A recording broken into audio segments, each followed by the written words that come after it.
that everybody's comfortable, keep everything going, okay? Are we recording? Okay, oh cool. Yeah, as everybody comes into our group room, everybody can just get comfortable. I'm adjusting my little voice amplifier so everybody here can hear me. Everybody live online can hear me. Everybody recorded can hear me. Just want to make sure that we're all covered. I apologize in advance if this thing gets squeaky. Sometimes it's a little testy and I never know. So, and I don't think it's not big enough here to need like an actual microphone, but just something to get everybody online and get everybody in the back. So, give it just a couple minutes, let everybody get in, get situated, get comfortable, get your water, get whatever you want to drink. And we're going to, this is session 9, so we're almost done. You guys have done so good. Almost done. So session 9 is going to be a follow-up to the movie we watched last time, When a Man Loves a Woman. So it was fun to do that. I enjoy showing a movie here and there. There's so many therapeutic movies out there that you can really watch. And when you look at it from a standpoint of as a therapist, you can begin to depict things in there and different types of behaviors, family traits, all sorts of good stuff. So that's what I wanted to do for this session, do a little bit of a follow-up for When a Man Loves a Woman. So if you had never seen that movie before, I hope you were able to understand the dynamics of it. Obviously, what we had there is a married couple who very much loved each other. A lot, obviously, you know. They had two daughters, so they had a nice little family unit. He was a pilot. She was some type of a counselor, I believe, a school counselor. And they had great careers, right? They had a great career. They had a great marriage. We thought they did. Obviously, a lot of love and respect for each other in certain types of ways. Obviously, not all around, but in certain types of ways. So they had some spark going on still. So it wasn't like it was a complete terrible marriage. It was just, there was a problem there. There had an alcohol problem, right? So what I asked you guys to do before we watched the movie was to kind of pay attention to some of those things. What were some of the behaviors we noticed? What were some characteristics we saw that maybe we've learned about through the DUI education, or maybe that we've learned a lot about during the past sessions that we've had, or maybe that you've learned a lot about individually or in your own recovery. So one of the most familiar, I think, that everybody would say, and usually when we talk about it in group, and a few of you mentioned it in our last session, those of you that are here, a few of you mentioned it last session, was the enabling behavior. So an enabling behavior is often something that throws people off because people will see it, or they'll observe it maybe in a movie or in real life, and they'll think, well, that person's just, they love their loved one, right? They're just trying to make sure their loved one's taken care of. And while that's true, the enabling part of it, it keeps a person sick and in a perpetual downward spiral. So with alcoholism or with addiction, we see an enabling behavior as somebody who's coming in and inadvertently allowing that person to remain sick and stay in that addiction. So with Michael in regards to Alice, so the two main characters in When a Man Loves a Woman, we know that nobody, most of us, right? Nobody wants to see a loved one suffer. I mean, that's not something that we strive to do. So when we see somebody in an addiction, or we see somebody in a pattern of it, and we know that maybe they get angry when they're drunk, or maybe they begin to do silly things and they can't get up and go to work, and we want to step in and we want to help, right? We want to make sure that they're not upsetting other people, that they're not getting upset, that there's no fighting, that they're able to get up in the morning and go to work, right? So we try and intervene there, and we really want to help. I mean, that's our heart, you know. And so when we have somebody who is stuck in an addiction and it's stuck in destructive behavior like that, you will often see an enabler somewhere, okay? Whether it be a parent, a wife, in this case, it was her husband. He was an enabler, and again, it wasn't that he was trying to be bad, and I don't think deep down he was hoping to keep her sick. I just don't think he could really put his hands and his mind around the whole idea of what was really going on. And not everybody can. Not everybody comes from a therapeutic background. Not everybody's been through counseling. Not everybody understands that. And remember, back especially during those days, because that's a movie from the 90s, back in the 90s, it wasn't like therapy and recovery were very, high spoken of or highly sought, so people were still had some shame going on there. So enabling behaviors are common when we see addiction within families. So you always have somebody there that's trying to make sure the addict is okay. And again, it usually starts off with good intentions. It usually starts off with a heartfelt love for that individual and wanting to make sure they're okay. So it's not like enabling is somebody coming in saying, I want to keep that person destructive. That's not usually what it is. It's usually that you're wanting to help that person. But because you're helping that person, you're keeping them in that pattern. So I had taken some notes. I've done this, for many years, and it's just something that I like to talk about because I want people to understand what enabling is. Again, it's not that I'm going out there to condemn people that enable. I get it. You want to help your loved one. We've all been there. We have to figure out how we're going to do it, and we're going to have to figure out how to do it in a healthy way. Now, the interesting aspect of it is when you are getting healthy. So if you are an individual who has had a history of addiction, or you've been stuck in addiction and you're deciding that you want to get well, you are eventually going to understand the concept of enabling, and you're going to see that pattern. And I mentioned before that I wanted you guys to really take a look at that, because when a person chooses to get into recovery, or when a person chooses sobriety, or when they choose to no longer live in that destruction of their life, when they're making that decision, they are going to more than likely step out. They might join some type of a support group. They might get into 12 steps, AA or NA.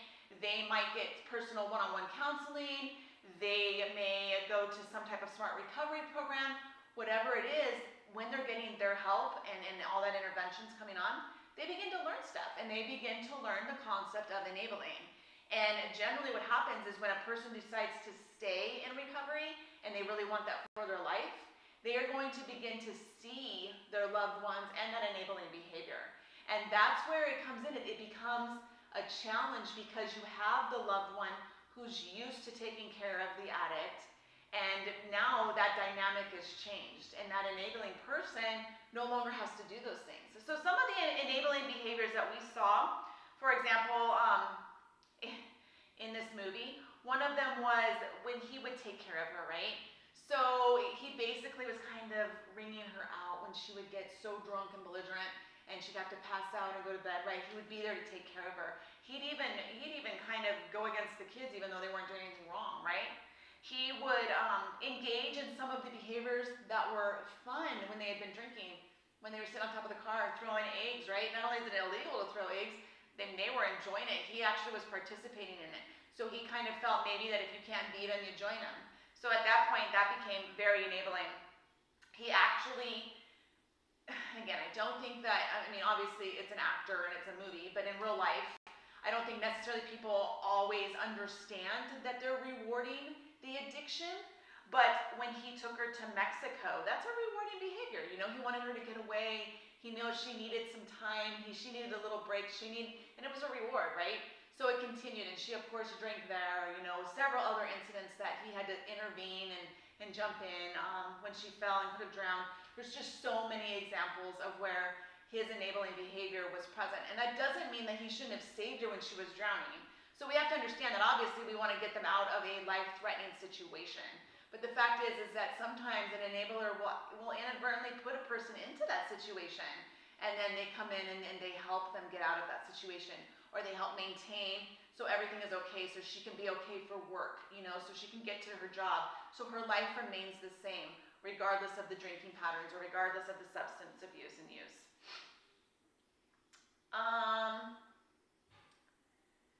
Rescuing, that's another part of enabling. We rescue those that we love. So if you've ever been in a position where you feel that you are addicted to something, or you've had similar experiences as Alice was in the movie, you might understand when you were rescued, and it might not have been so Hollywood. It might not have been where somebody took you to Mexico on this great fun boat ride and did all these elaborate things, or maybe you didn't get to go to a spa day or something, but maybe it was just something as simple as you got stuck out somewhere because you made a bad decision, and a loved one came and picked you up and took you out of that bad decision, and you didn't have to reap any consequences.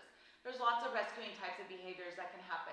And it's not necessarily that it reinforces the addiction, but what it does is it keeps people in that pattern because somebody is rescuing them and not allowing them to face the consequences that can happen.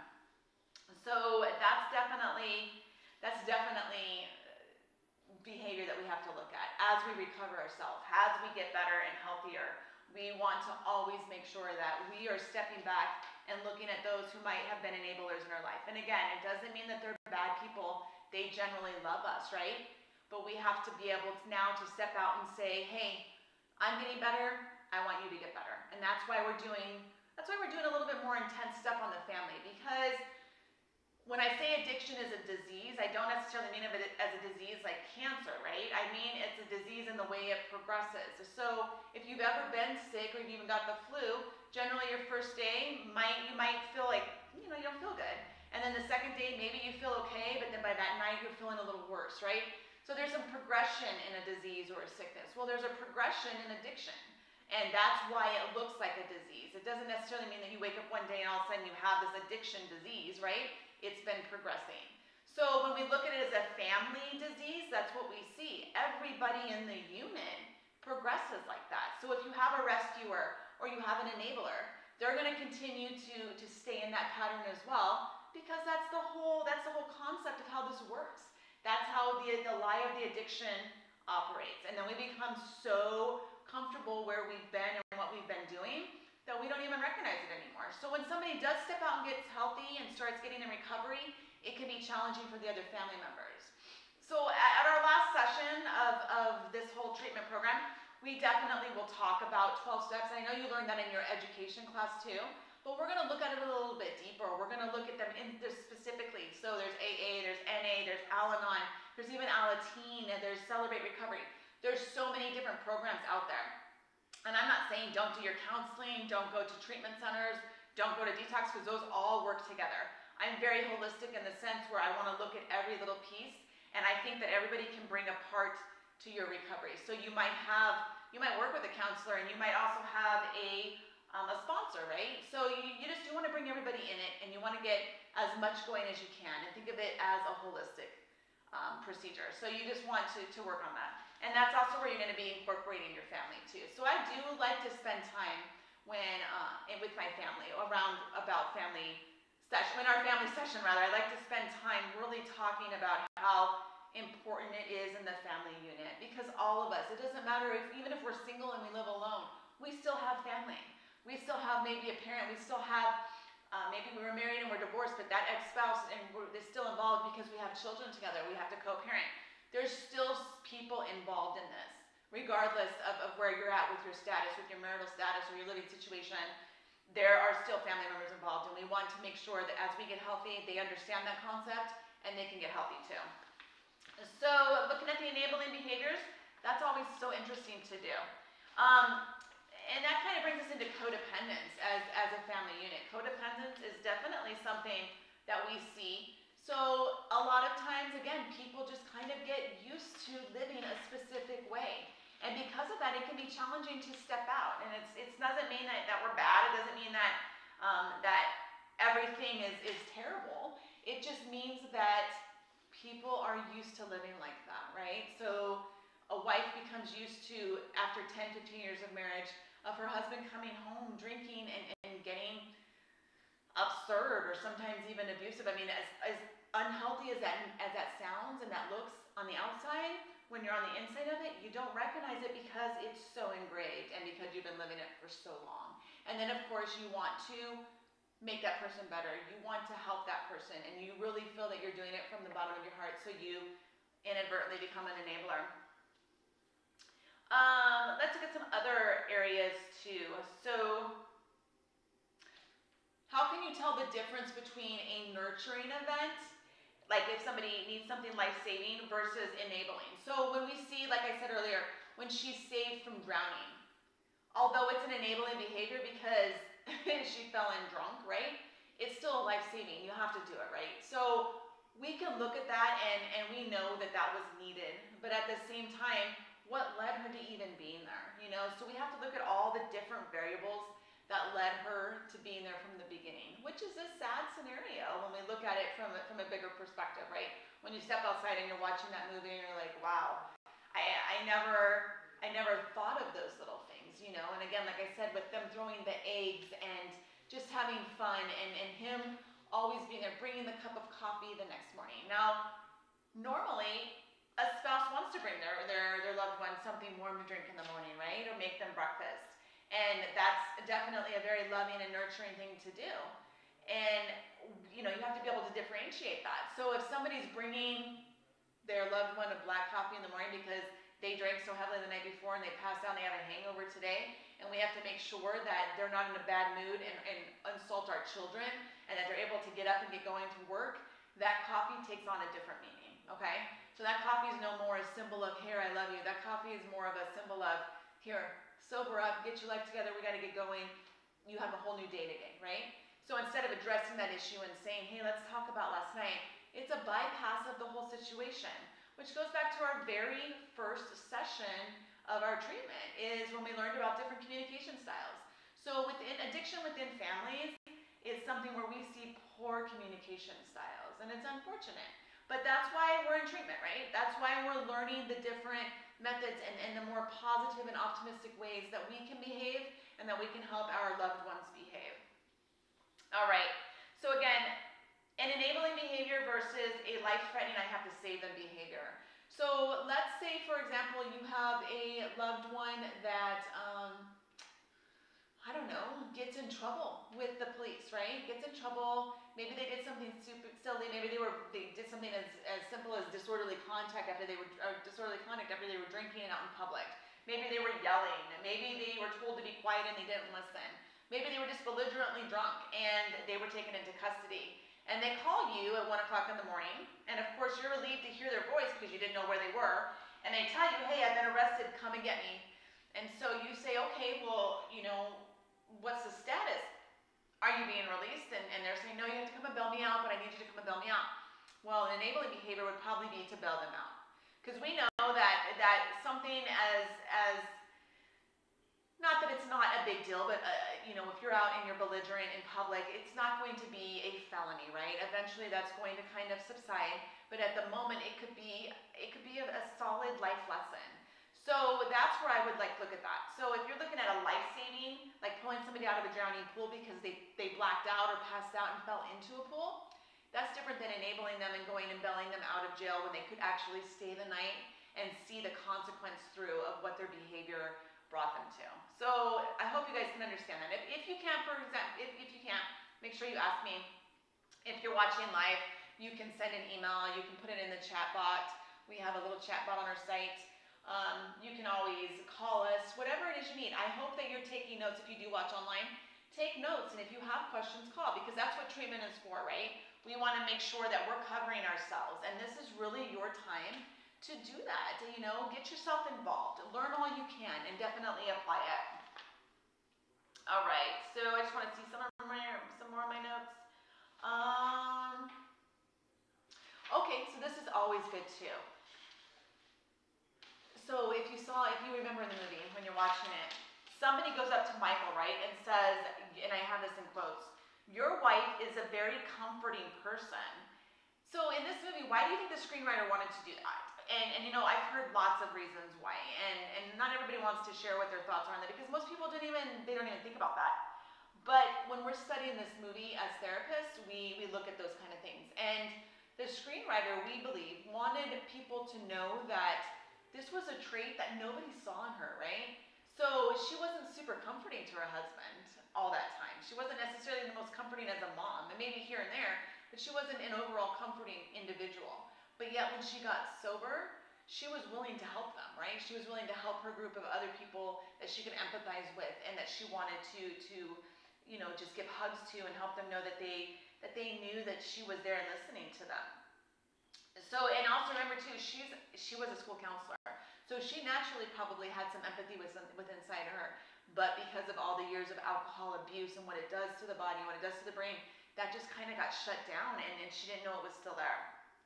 And because she wasn't exercising her comfort toward Michael, we just didn't see that. But it was interesting to see other people notice what she was, right? Also, there's a part in this movie where Michael, the husband, tells his wife, he says, "If my wife hurts, I need to say, 'What's wrong, honey? Is there something I can do, because I love you?'" And in the movie, when in the movie does Michael make this statement, and what is going on in this conversation? So we know that this is around the time when she enters into the rehab center. So what's going on is he's still in that enabling type of behavior, right? He hasn't completely stepped out and understood his role in all of this. Again, it's not his fault that she made the decisions to drink and that over time she became an alcoholic and that this is what alcohol did to her. That's not what I'm saying at all. I would never place the blame on anybody else. I believe that firmly, even if there's a genetic component or whatever's going on for us individually, we still have that initial choice to pick up that drink in the beginning, to pick up that drug in the beginning. We still have that initial choice in the very beginning. And again, that's my opinion, but so what I'm saying though is he still hasn't completely recognized his role in the enabling. And it's fascinating to see. And that's what happens a lot within family units. That's what happens a lot with spouses, parents of young adolescents who are substance and alcohol abusers. You know, we see that parents, they're still trying to love and nurture their child and befriend them and get that relationship back that was so destroyed because of the drug or because of the alcohol. So we still see him doing that. And it's interesting because there's a part where she tells him, what does she say? It's very, very fascinating. She basically says to him, I'm just hanging on here, right? And he kind of is taken back by that. You know, she's like, I'm just hanging on here. And really what she's saying to him is I've never had an urge or a craving for alcohol that I didn't go and drink to get rid of that urge and that craving for alcohol, right? So basically she's saying that she's never had to move and work through a craving that she didn't suppress with alcohol. And that's what she's trying to explain to him. So she might not have all the words to articulate that. And of course, he might not completely 100% understand that. But those cravings and those urges are something that she's so desperately not wanting to fill physically. And it's so incredibly hard because she's used to when she gets a craving, because the addiction kicks in. She gets that craving and she goes and she gets a drink, right? And it subsides that craving. And if you notice too throughout the movie, and this happens a lot within 12-step groups if you've ever been to them, the addiction to alcohol subsided and now we see an abundance of cigarette smoking, right? So it's kind of like a replacement. So I want you guys to be aware of that too. Just because you get rid of one substance doesn't mean you need to go and include another substance into it. And that might be something that some people support in certain types of recovery groups. But I'm telling you, it's going to be a lot easier if you're learning how to get through those cravings and those urges without replacing them with a different type of substance. And I even mean food.